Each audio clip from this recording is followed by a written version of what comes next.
Hi, I'm DeDapper. Whether we like it or not, we spend most of our work time nowadays on Zoom or Teams, in meetings, talking to people on camera. So how do we make that experience better?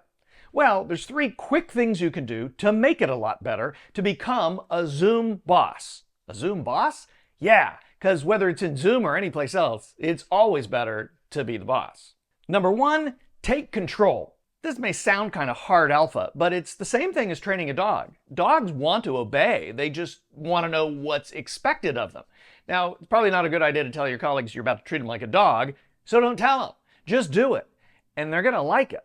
So taking control of a Zoom meeting can actually be done whether you're the leader of that meeting or not, but let's assume you are for the sake of this example. Start right on time, maybe a minute late at most.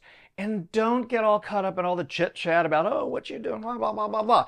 That drives people crazy. They're in the meeting to meet. If they want to socialize, they'll do it elsewhere. Most of the time you're in a meeting with people you probably don't want to socialize with anyway. So start on time and get to it. Then give the agenda. 3 to 4 items max. Tell people how long it's going to take. If other people are presenting, tell them what order they're going to be in, how long they're expected to take. And finally, be ready to ask specific questions of everybody in the room. Tell them ahead of time that you're going to do that. And guess what? Everybody's going to pay a lot of attention because they know what's coming. Bottom line is, you don't need to be a jerk to be a Zoom boss. You just need to be a good MC. It's kind of like hosting the Oscars. It's your show.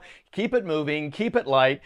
And fortunately, unlike the Oscars, your meeting will not go 4 hours. And if it does, then you've got other problems. Number 2, upgrade your gear. Nearly every Zoom expert has this same piece of advice, and it makes sense. You wouldn't go to a meeting in person looking like crap, so why would you do that on Zoom? You don't want to look like crap, you don't want to sound like crap, and here's a couple things you can do to keep that from happening. For the video, stop using your laptop camera. They all suck. Not only the cameras suck, you always get some weird angle where they're staring at your neck or you're staring down on them.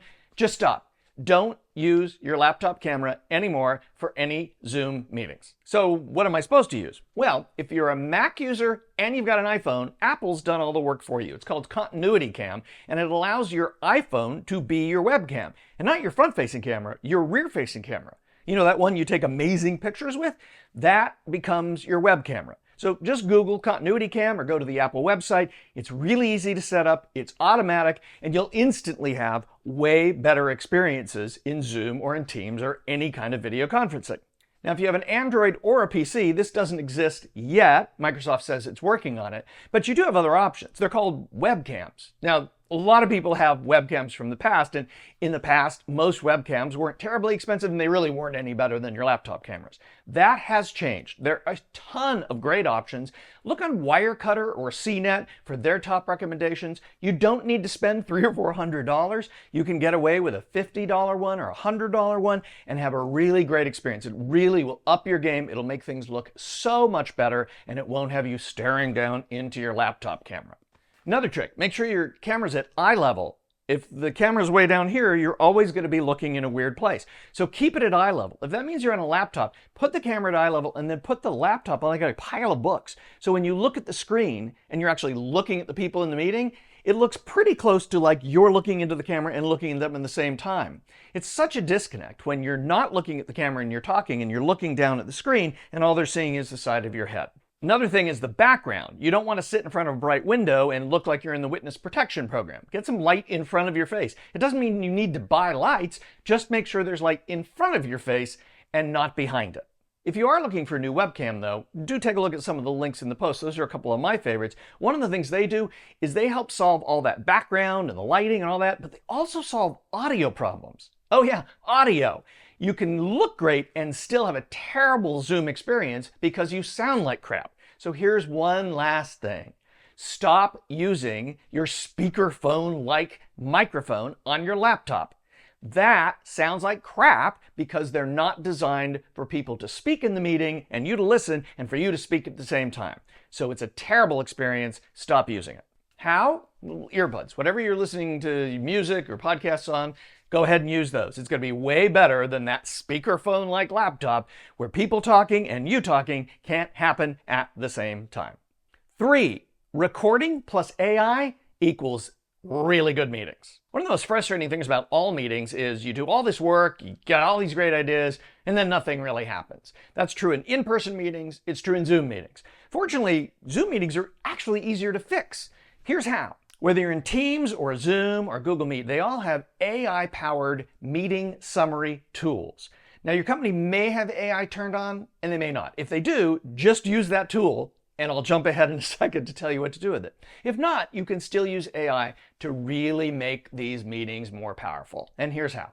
Record the meeting, download that recording and transcribe it, or download the transcript if your tool allows for it. Then look through the transcript, clean it up. Doesn't take long. You don't have to make it perfect. Next, go to your favorite generative AI program, ChatGPT, whatever it is, and type in a prompt, something like, from this meeting transcript below, please summarize the meeting, add action items and bullet points, to-do items, and put a timeline in place for this project. What you'll get back may not be perfect, but you can fix it in a minute or two, and then you turn around and you send it to everybody on your team. They get it in 15 minutes or half an hour out of the meeting. They're going to be much more likely to be impressed, one, by what you do, but also to take action on these items. The meeting is going to be more successful as a result. And it shows you are a Zoom boss. So give these a try and let me know what you think in the comments, and share them, because you're not always going to be the lead in the meeting, and if the leader of that meeting has seen these, maybe it'll be a less painful meeting, and that wouldn't be a bad thing. And if it's not you, but it's your boss that needs the most help in Zoom, here's a suggestion. Write a note, a Slack or an email, and say, hey, Karen, I just saw this great video on YouTube about making Zoom meetings better. And the ideas seemed pretty good, but you're so good at this, I wanted to get your take. What do you think? Just tell them not to watch to the end of the video so they figure out what you've done.